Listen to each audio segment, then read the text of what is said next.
जय हिंद दोस्तों, मेरा नाम है अनिरुद्ध और मैं आप सभी का वेलकम करता हूं करियर विल आईएएस पर। दोस्तों, भारत की ऊर्जा सुरक्षा और पश्चिम बंगाल की अर्थव्यवस्था के पॉइंट ऑफ व्यू से एक बहुत ही ज़्यादा शानदार और वेलकमिंग डेवलपमेंट सामने आ रही है। बिकॉज अब दोस्तों फाइनली पश्चिम बंगाल की पहली oil field, that is the Ashok Nagar oil field, जिसको कि हमारी ओएनजीसी पीएसयू कंपनी के द्वारा 2018 में डिस्कवर किया था, वहाँ से अब फाइनली ऑयल का जो प्रोडक्शन है वो शुरू होने वाला है। आप लोग यहाँ पे देख सकते हैं, खबर आज मॉर्निंग में ही सामने आई है, टेलीग्राफ ने इसको कवर किया है।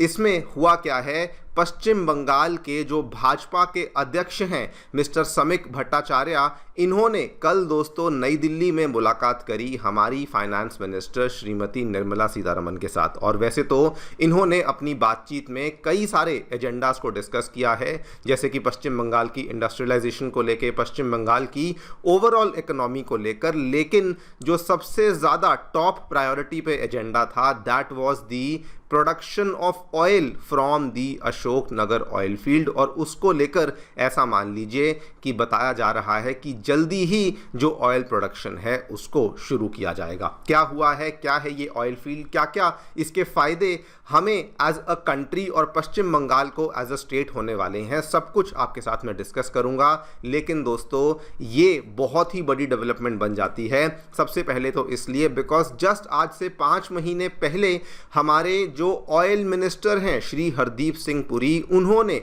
इस चीज़ को लेकर पश्चिम बंगाल की पुरानी गवर्नमेंट को अर्ज किया था कि प्लीज़ हमारे साथ कोऑपरेट करिए सो दैट हम लोग अशोक नगर ऑयल फील्ड में जाकर के ऑयल की जो प्रोडक्शन है उसको शुरू कर सकें।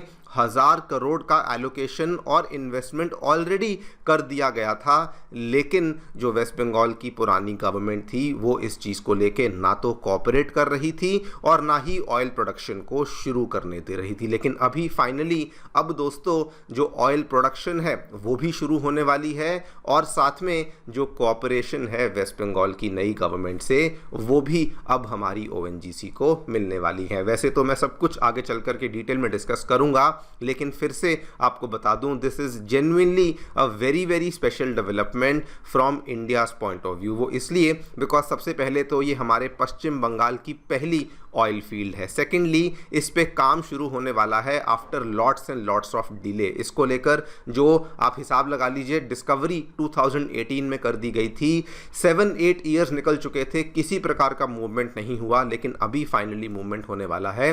और अगर मैं कैपेसिटी की बात करूं, ये कोई छोटी मोटी कैपेसिटी नहीं है, 240 मिलियन बैरल्स ऑफ ऑयल के आसपास की कैपेसिटी है, जिसको कि ओएनजीसी ने अपने सर्वे के बाद इस चीज़ को बताया था कि लगभग इतना कच्चा तेल हमें यहाँ पे आसानी से देखने को मिल सकता है। बात करेंगे सभी चीज़ों के बारे में, क्या देखने को मिला है, क्या क्या इसके फ़ायदे होने वाले हैं। आइए शुरू करते हैं मेरे साथ। मेरा नाम है अनिरुद्ध। यदि आप लोग हमें फॉलो करना चाहते हैं तो दिए गए टेलीग्राम चैनल के माध्यम से ऐसा कर सकते हैं। All right, directly coming to the news, क्या देखने मिला है।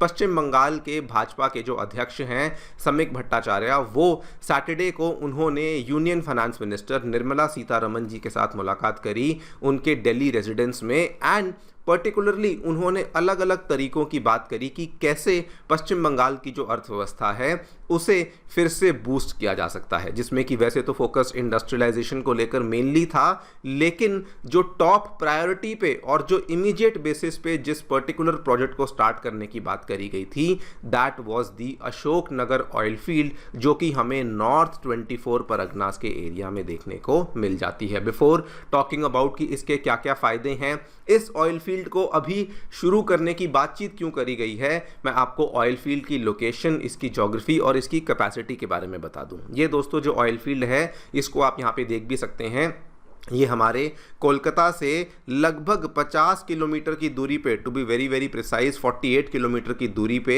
North east direction from Kolkata में देखने को मिलती है। प्रिसाइजली नॉर्थ 24 परगनास डिस्ट्रिक्ट में हमें इसकी लोकेशन देखने को मिलती है। 2018 में बहुत सालों की एक्सप्लोरेशन के बाद जब बंगाल बेसिन में ओएनजीसी सालों से एक्सप्लोरेशन कर रही थी, सन 2018 में इसकी डिस्कवरी को किया गया था। And just like any other oil field, यहाँ पर आपको क्रूड क्रूड ऑयल के साथ साथ नेचुरल गैस और कंडेंसेट रिजर्व्स के भी भंडार देखने को मिलते हैं।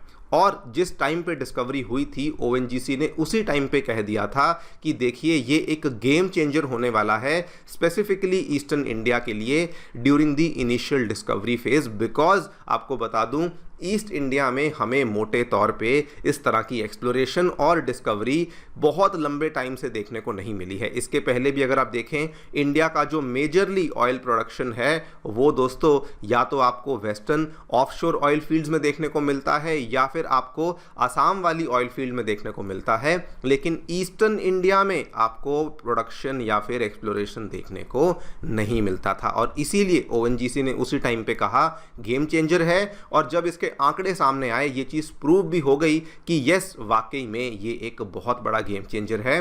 बिकॉज इसमें बताया जाता है कि 240 million barrels of oil equivalent के जो रिजर्व्स हैं वो हमें यहां पे देखने को मिल जाते हैं। सबसे पहला क्वेश्चन ये आता है प्रोडक्शन अभी तक स्टार्ट क्यों नहीं हुई। वैसे तो आप लोग इसको गेस कर ही पाएंगे, लेकिन फिर भी मैं आपको डिटेल में बता देता हूं। इसके पीछे प्रमुख तौर पे 3 बड़े कारण थे। पहला कारण था लैंड एंड लोकल रेजिस्टेंस का। इसमें दोस्तों लैंड यूजेज को लेके, एनवायरमेंटल कंसर्न्स को लेके कि कितना पैसा मिलेगा, कंपनसेशन कितनी मिलेगी, इन सब चीज़ों को लेके काफ़ी सारे कंसर्न्स थे। लेकिन जो ज़्यादा बड़े कारण थे, फर्स्ट कारण था political alignment issue. Political alignment issue क्या था, सेंटर पे भाजपा की सरकार थी और स्टेट गवर्नमेंट पे तृणमूल कांग्रेस की सरकार थी, जिस वजह से अगर आप देखें कोई भी अगर बड़े स्तर का इंफ्रास्ट्रक्चर या फिर कोई इंडस्ट्रियल प्रोजेक्ट को प्लान किया जाता था वो आगे बढ़ ही नहीं पाता था। एंड फाइनली सबसे बड़ा कारण जो कि उस टाइम पे पश्चिम बंगाल गवर्नमेंट की बहुत बड़ी कमी मैं कहूँगा, इंडस्ट्रियल पॉलिसी को लेकर बहुत ज़्यादा अनसर्टेनिटी थी। इनफैक्ट यही कारण है कि पिछले कई वर्षों में पश्चिम बंगाल में इंडस्ट्रियलाइजेशन तो छोड़िए बल्कि जो इंडस्ट्रीज थी वो भी वहाँ से निकलना स्टार्ट हो चुकी थी।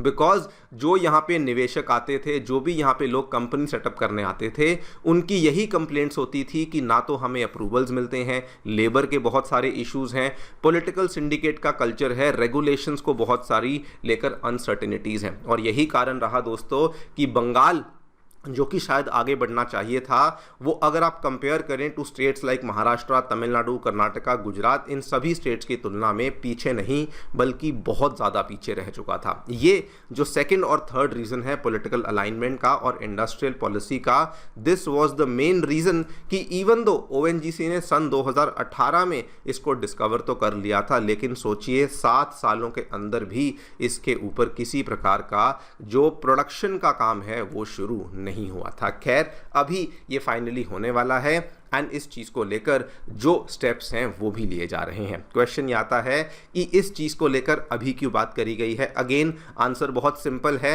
अभी दोस्तों ग्लोबल लेवल पे फ्यूल सप्लाई के बहुत सारे कंसर्न्स चल रहे हैं एंड ये फैक्ट बिल्कुल सही है कि इंडिया आज भी 85% ऑफ इट्स क्रूड ऑयल की जो रिक्वायरमेंट्स हैं उसको इंपोर्ट करता है। तो अगर इंडिया के लिए कोई भी डोमेस्टिक एनर्जी सोर्स बनता है वो हमारे लिए स्ट्रेटेजिकली और इकोनॉमिकली बहुत ज़्यादा वैल्यूएबल बन जाता है। अब अगला क्वेश्चन ये आता है कि इसका क्या फ़ायदा पश्चिम बंगाल के लोगों को, ओवरऑल इंडिया को क्या होने वाला है। तो देखिए जब भट्टाचार्य जी की मीटिंग हो रही थी निर्मला सीतारमण जी के साथ, उन्होंने क्लियर कट बताया कि पिछले कई वर्षों में एक तो पश्चिम बंगाल की जो इंडस्ट्रीज़ हैं वो कोलैप्स हो चुकी हैं, पर कैपिटा इनकम रैंकिंग बहुत ज़्यादा गिर चुकी है, जिसकी वजह से जो लार्ज स्केल माइग्रेशन है वो भी बहुत ज़्यादा बढ़ चुकी है। यानी कि बंगाल को छोड़कर लोग भारत के दूसरे हिस्सों में, दूसरे क्षेत्रों में जाकर के रहना शुरू कर चुके हैं। लेकिन अभी ये माना जाता है कि ये वाले एक सिंगल प्रोजेक्ट को